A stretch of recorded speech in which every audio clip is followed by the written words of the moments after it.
আজকে প্রথম যে সফটওয়্যার সেটা দেখব ম্যালওয়্যার। এখানে ম্যালওয়্যারের সাথে আপনাদের কিছু কনফিউশন তৈরি হতে পারে যে ম্যালওয়্যারটা কি।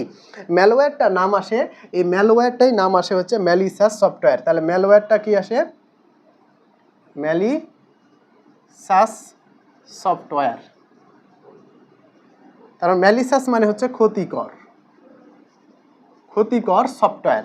তার মানে যে সফটওয়্যারগুলো আমাদের কম্পিউটারে প্রবেশ করে আমাদের তথ্যকে হ্যাক করে, তথ্যকে ব্লক করে, ফোল্ডারকে লক করে দেয়, এমনকি বিভিন্ন হ্যাকিং সিস্টেম যেগুলো আছে, যেগুলো ক্ষতিকর, ভাইরাস থেকে শুরু করে যতগুলো সফটওয়্যার ক্ষতিকর, এই ক্ষতিকর সফটওয়্যারকে বলা হয় ম্যালওয়্যার। এই ম্যালওয়্যার কিন্তু আলাদা কোনো নাম না।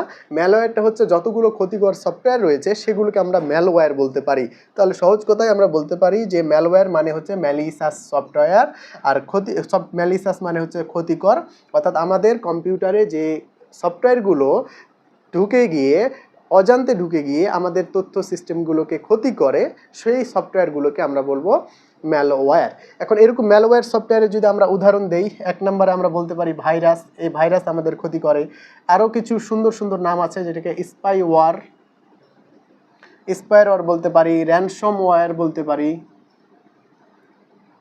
র্যানসমওয়্যার বলতে পারি, ওয়ার্ম বলতে পারি, টরজান হর্স বলতে পারি। এই সফটওয়্যারগুলো কিন্তু ম্যালওয়্যার সফটওয়্যারের উদাহরণ। তার প্রশ্ন যখন বলবে যে কোনটি ম্যালওয়্যার সফটওয়্যার, অর্থাৎ যে ক্ষতিকর সফটওয়্যারগুলো আছে সেগুলোকেই কিন্তু ম্যালওয়্যার সফটওয়্যার বলা হয়। তার মানে ভাইরাস, স্পাইওয়্যার, র্যানসমওয়্যার আর ওয়ার্ম, এই সবগুলো কিন্তু ম্যালওয়্যার সফটওয়্যার অন্তর্ভুক্ত।